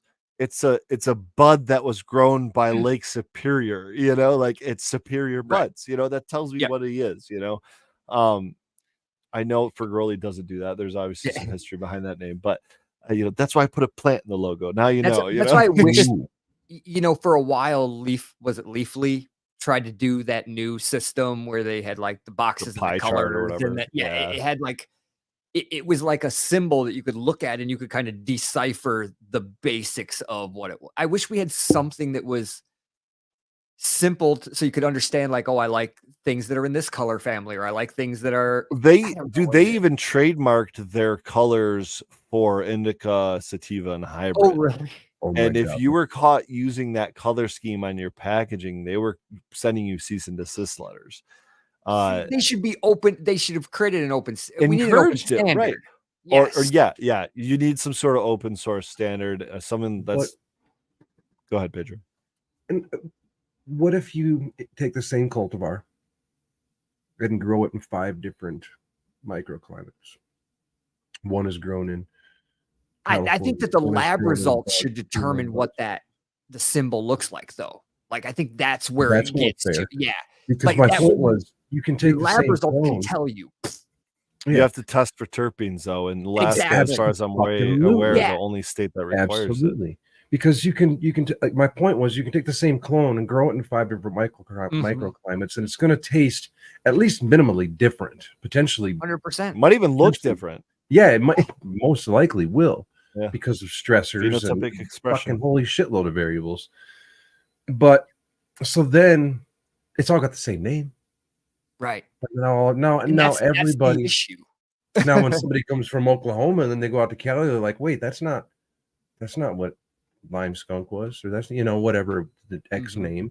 That's not what I remember. So that's why when I start getting into explaining things, I try to explain them more on tastes, and tastes and effects more than anything. But then do you think that here's more variables?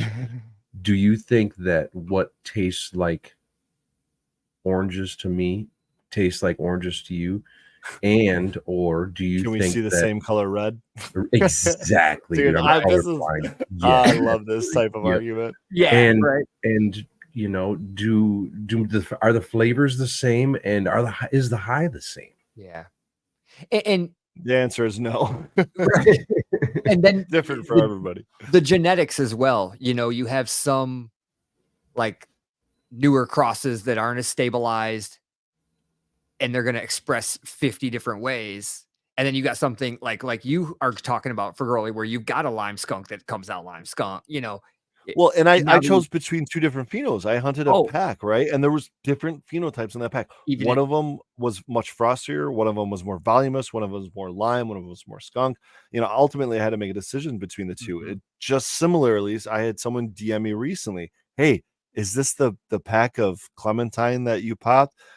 Yeah, but guess what? That was 8 years ago. So the pack you're buying today Yeah. is probably gonna be significantly Mhm. different, if not just a little bit. And so I'm not gonna sit here and claim or guarantee that you're gonna get anything anywhere close to it. Um, w Whether that's the structure or the production or the frostiness or the flavor profile, which ultimately I think we're going after when it comes to that strain. Yeah. Mhm. I think that here and again, the education, just knowing that you could buy at one, you could go in and you could buy, like we're always using lime skunk, so let's go with it. You could go and you could buy lime skunk one time, then you can go in and buy lime skunk the next time, and it might not be the same thing, even if it's from the same fucking garden, because Yeah, there's variables to be had there as well. bro, Mhm. maybe they hired a new head grower and he decided to change the humidity or the temperature or the dry time or Maybe they something. had Like some, maybe maybe there's some maybe he's pressure. just harvesting the crop from the previous grower that's Maybe been there for 10 years and all of a maybe the sudden he just lights were too intense. Maybe bro, they like weren't there's intense so enough. many Maybe Yeah. the soil was hot. Maybe there was too much calcium. Maybe there was too Maybe someone tripped over the fuck. DHU. Yeah, right. right? No shit, dude. No shit, dude. I mean, the Oh amount my of times God. dumb shit happens. Yeah. Absolutely, man. It's Absolutely. So, yes, so just knowing that, when you go in and it's not quite the same thing. I mean, I hate to use the dispos here because for the longest time I was, I'm kind of on both sides of the fence right now. But I guess for the general public here, it's dispos. We can't, using this speech, we can't figure in the variable that they might just be calling it whatever the fuck they want to call it, right? So you just have to know that when you're going in to buy lime skunk, hope that when you're going to buy lime skunk, A, that it is lime skunk, and B, that it's potentially going to taste at least minimally different at different times you buy it, you Mhm. know, even if you're buying out of the same batch sometimes because of packaging and or storage and or life, how old it is, age. Yeah, seriously. So Harvest many. dates are huge in Yeah, dispos. absolutely. And it's not like they're gonna try to give you the freshest stuff. They're trying to move the old stuff. So Yeah, Oh, this is a right. perpetual old shelf type deal. I That's ain't just gonna like get that grocery cobweb. stores, man. They stack at the back. well, Yeah. and I don't want to shit on all. I don't want to shit on all dispensaries either, because a lot of dispensaries, I think that's what's starting to be. There we go. I think that's going to be starting to become a thing here in 2024. Is more of the education on the dispensaries level, so they won't have a surplus of X amount of or X concentrate. They'll only buy the amount of Eden that they predict that they're going to sell. That they'll Oh, try not to stock shit up. but that's purely on the purchasing manager's shoulders, bro. Like I mean, yeah, you could No, say like, yeah, yeah, we need to have more sales. We need to educate the bud tenders, and the bud tenders in turn can educate the consumers. But if we're being honest about most business practices for these types of companies, um, they don't want to educate their consumers because they don't want them knowing that they're getting a product that's 18 months old and probably isn't the same thing that they are expecting. Because they just need to move that product. And that's where we're at right now. It's still a numbers game. It's still crabs in a bucket. It's still a race to the bottom. We're not I focusing on suppose. quality. And I mean, you and I are, the three of us on Yeah. this panel are. There's a lot of people in chat that are, a lot of people listening that are. But the fact of the matter is, a majority of these dispensaries that exist, I'm talking a very large majority of them, do not give a shit. Mm. Well, and that's where I was making a prediction. Maybe it's a hopeful. Fingers crossed, You bro. know what I'm Fingers crossed. saying? I But hope, bro. I do definitely see on the bud tenders level, that there's more education. Um, but I still I think do. it's inevitable, right? Yeah, mean, I Yeah. still do find myself educating a lot, but I guess this is less of a prediction and more of a hopeful A wish. plea Yeah. for Yeah. right. Yeah, I think a lot of our predictions are probably hopeful, please. And I got one for Yeah. you. I'm gonna step away for a quick second, but what are your predictions on where the market will take rosin pens this year? Will they be exposed for what they truly are, or will I they think they continue already to have gain been. market share? I think they already have been, and I think they're still going to be. I think they're still going to take a big part of the market. My cats are going nuts over here, but I think everybody kind of knows, for pretty much for the most part, what they are. And what it is decarb rosin, because it has to be in order to be, unless it's mixed with some kind of with something else in order to make it more viscous. It has to be decarbed.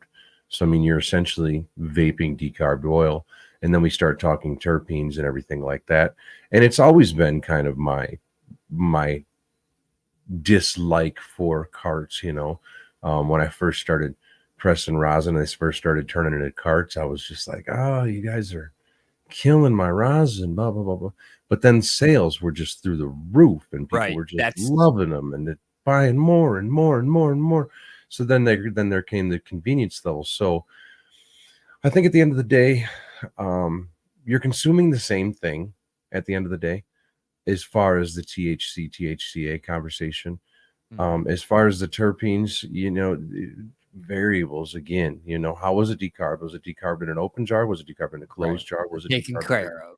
was it decarbed under controlled condition? Was it monitored during the decarb process in order to be pulled at the right time in order to preserve as many terpenes as possible? I mean, there's so many different variables. Nonetheless, the prediction that it's the convenience level is undeniable, and it's still just kind of going to go through the roof as far as I'm concerned. I agree. I think carts are definitely here to stay. The better that process can be dialed in to make a higher quality product, to keep I prices up. That's going to I be the think next innovations people are going to be looking for. I think and on that level, I'm already seeing companies, i.e., I have to give him a shout out because he was here last week, Yep. Pele Polaire, who's starting to, and there's actually companies starting to do it in the freeze drying process as well, but they're starting to monitor temperatures and changes and pressures, changes as in terpene loss and pressures, and probably a bunch of different variables that I'm not even aware of because I'm not involved in their business. But the monitoring process, and there again, it's education, right? We're trying to educate ourselves on how to, in this case, decarb oil, and most likely try to maintain cannabinoids and or terpenes, Yeah. to make sure that your high is modulated correctly, I guess. He posted about the reactor earlier today. I was just looking for the post, but I'm can't find it. So but yeah, I mean his little Pele's reactor is pretty cool that he's playing around with there and selling. One of the things I'm worried about going into 2024 is, I guess, the broader scheme, but also specifically with the cannabis industry, is just the economy, right? And when economies contract, there's typically less immediate investment into things like R&D and, for that matter, marketing. So I I hope that we don't become stagnant, but I also think that that opens the door for maybe newer people, newer companies, to kind of make breakthroughs like that. And so that's kind of what I'm hoping to see, is kind of some fresh names on the scene, or maybe some little guys kind of taking more market share, with newer products that are maybe targeted to the right individuals. But I'm a little concerned about that we might just become a little bit more stagnant than we've seen in recent years, with so much money being poured into the industry. Mm-hmm.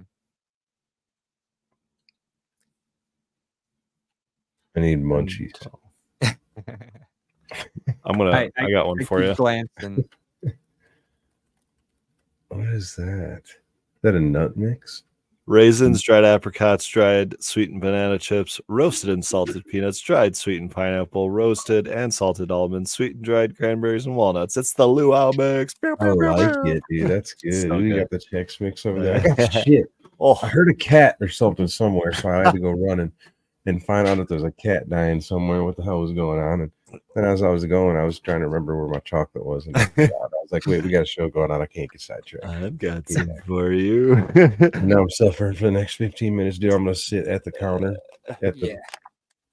I just This cracked that happens- thing, and I shouldn't have, because now the whole room smells like Chex Yeah, Mix. dude. Now it's gonna make I could it smell so it much through the worse. freaking screen. Oh my god.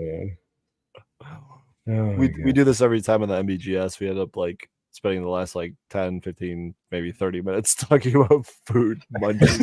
And we're just like, It's "Oh, a yeah, we're gonna large make some part of pancakes." our freaking community. It just is, man. Well, speaking of food, we're Cannabis having making's- fun with the baby.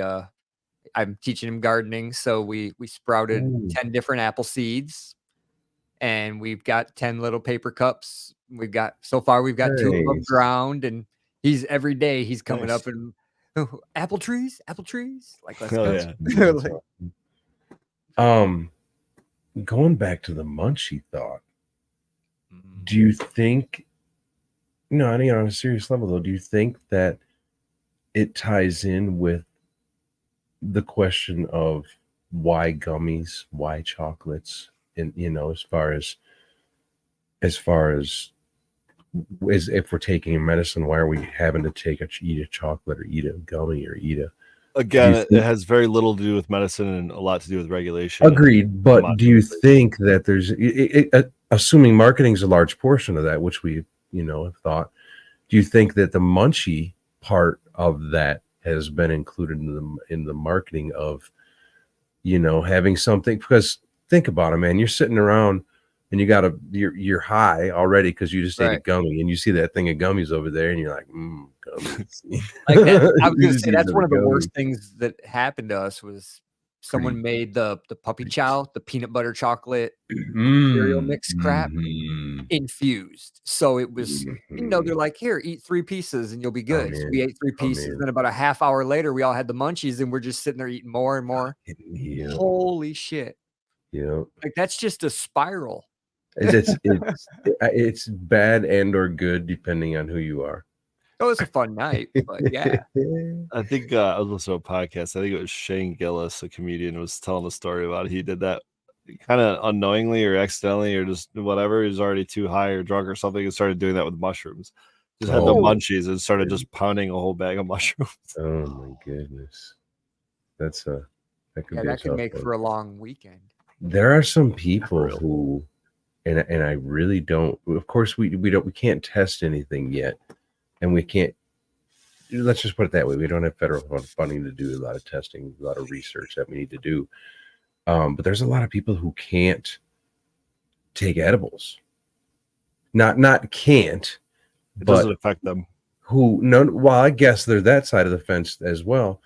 There's people that it doesn't affect them, and there's also people that just get it's holy shit sensitive to Yeah. them. Take 5 or 10 milligrams, and that's too much, or you know what I'm saying. I swear it's just my metabolism. It could be. I guess up for discussion, right? Yeah. You know. It just cranks through my body all at once. Now, having said that, somebody like Hetty Boy, he used to be able to eat a lot. He used to be able to have no problem with edibles, and now all of a sudden he can't. Is that just a tolerance thing? Is that he stepped away for a minute and came back, or Might be I a guess the combination, right? Yeah. I guess the argument with that is he did quite a few of those rosin caps with me before and didn't have the same reaction that he has had recently. So there seems to have been a shift somewhere. I don't know. It's just interesting. Some people like. I've heard the argument of, why do you smoke flower? Well, it gets me higher, or it gets me the high that I like. And the same thing with rosin and or, with BHO. I truly feel like I'm medicating when I'm smoking my extract Yeah. because it is such a flavorful experience. It doesn't feel like this is silly to say, but it doesn't feel like I'm getting high.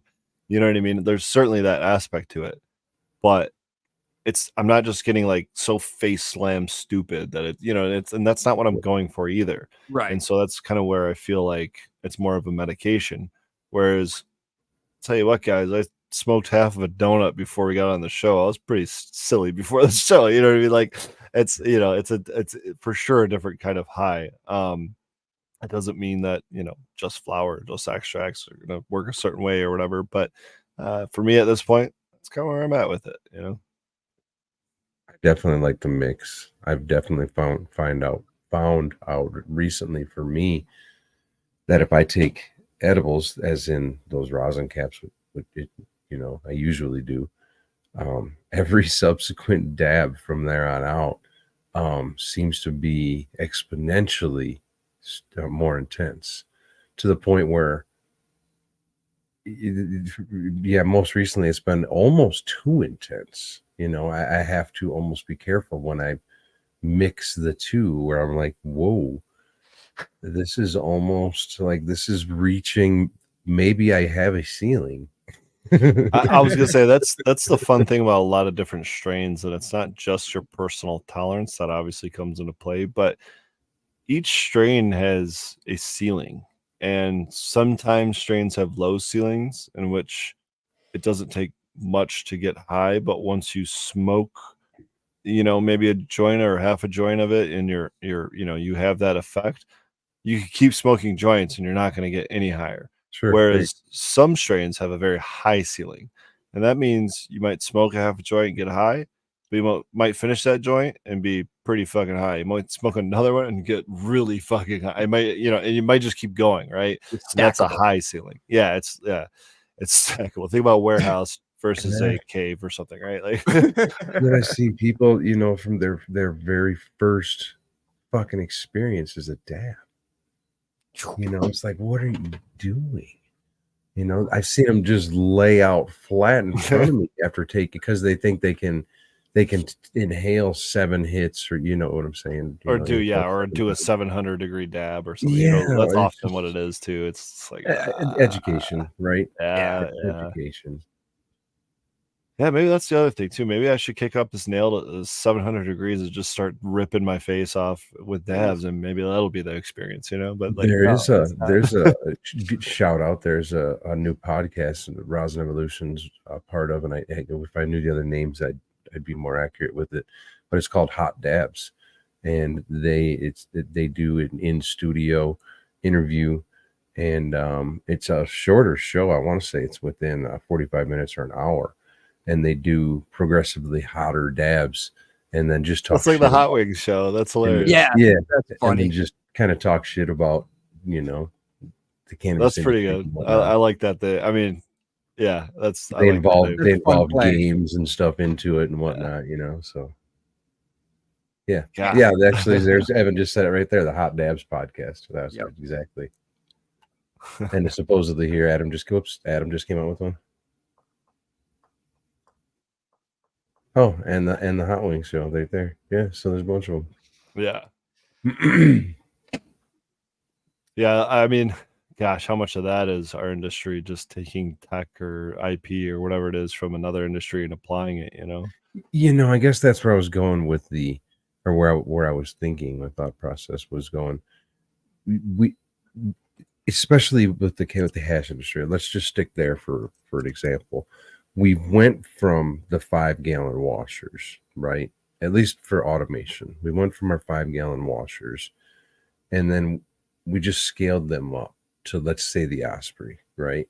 So we're taking our tech that we've learned in a home grow situation, where that's kind of been not refined, but it's been researched enough as to know that this works. And then we've scaled it up to a level in which it works, but it's also commercialized in that it's, easily cleaned, easily repaired, doesn't wear. There's less wear and tear. There's, multitudes of benefits. And then we're taking that tech, that knowledge that's all came up from the home grower, let's say, and we're taking that refined version of it, and then it's trickling down. That knowledge is coming back down to us, you know. Unfortunately, it's costing us a lot of money, but what doesn't an R&D? You know, make it yourself if you want to. But that's what I thought of earlier, you know, is that everything has went up from the homegrown that is now that it's been researched properly, it's starting to trickle down to a more affordable Maybe commercialized. what it is it's the craft level. It's the people that are invested into it, like a business, that are willing to invest into their equipment, you know, whether that be, you know, a $6,000 washer or a $6,000 set of lights or a $6,000 whatever, you know. Well, I think at a certain point, yeah, I might invest $600 to give this a try, but I'm not investing $6,000 in anything unless I'm serious about it. yeah, But a $6,000 investment for like a legit cannabis business is nothing. that's So not. it is that kind of mid-level, that kind of craft tier, someone that knows what they're doing, is you know, willing to pay for it because it does provide that value and they're putting a quality product through it. Maybe that's what we're going to be focusing on this year, Yeah, is and those types of products. I think people are starting to look at longevity too, because these 5-gallon washers, they have to be replaced, you know, every once in a while, and if you're not, then you should be. And trying to clean them out is such a pain in the ass, and Is most that because likely they're not stainless steel? Is that kind of exactly 100%. They're And not stainless steel. there's crevices. You have to Yeah, pull there's that crevices son of a bitch everywhere. apart. You do. It's a pain in the ass. There's techniques even to cleaning the goddamn things. Like, they're Yeah, ridiculous. most people, I would wager, like most home growers, don't fully disassemble and clean. No, most certainly not. Wait, So so you're saying you don't just get a 5-gallon jug of ethanol and run like a oh my you know god. 8th wash with just that? No. Don't have a Pretty sweet self-cleaning RSO on system the like other end. that. Yeah, no shit. No, so yeah, it's a problem. It really is that, and that's why the home washer, the home processor, at least on the whatever, on the solventless side, is excited to see something that can potentially be cleaned easier, at least on the craft level, like we were talking about, that can be 100%. cleaned Yeah. easier, kept clean. It can be And, used for a long time, you know, and not have to be and replaced. talking about taking from other industries, you know, I've been stealing from the saltwater aquarium people and the brewery people because they're dealing with water and cold. They're the perfect place to go for decades of For knowledge sure. and Yeah. not pay a green tax. It So goes it'll be back to interesting to see a lot of that stuff become more mainstream when people realize they don't have to go. You know, it's just again education. It's more knowledge. as long as everybody's willing to learn, you know, and that goes back to the master thing. You know, you consider yourself a master, you'll never learn anything, you know. But as long as everybody's willing to learn and willing to keep their minds open to the possibility, you know, give everything a chance, you know, even though it might be wrong, walk down Yeah, that road and see. I've spent a Might year. lead to a different idea. I've spent a year building my system, and in that year, because that's all the knowledge I've had for 25 years of growing in this build. And in the last year, I've come up with 10 new ideas I could have put in it. There you go. You're never gonna stop, you know. It's always getting better, and that's we're gonna come to an inflection point, hopefully, with craft equipment. Like that would be nice. We need more of like what Low Temp did and what Pele is doing. Agree. For grill, One the of the biggest one of the things you asked earlier, and I don't think I ever addressed, was potential for using different solvents. And I just did a quick Google search, and there are, I mean, according to this one website, there's 75 possible structures for C10H22. So there's single, double, triple carbon bonds. I mean, there's just a lot of different ways to do it. And just figuring out Yeah, which and so Wild. Looking at the properties of those and then applying them, but also having access to them, I think is a big part of it. We honestly we're buying what these guys are putting out there. From a manufacturing standpoint, I don't know how much R&D is going on. I think it really is up to these brands to do that R&D. So unless you're investing it in yourselves, which maybe we all are, but at a certain scale, you probably aren't. That's where these kind of ancillary businesses come in. And so let's continue to support them, huh? Yeah, for sure. Absolutely. Cheers, guys. Have a great night. We'll see you next week. Take care, everyone.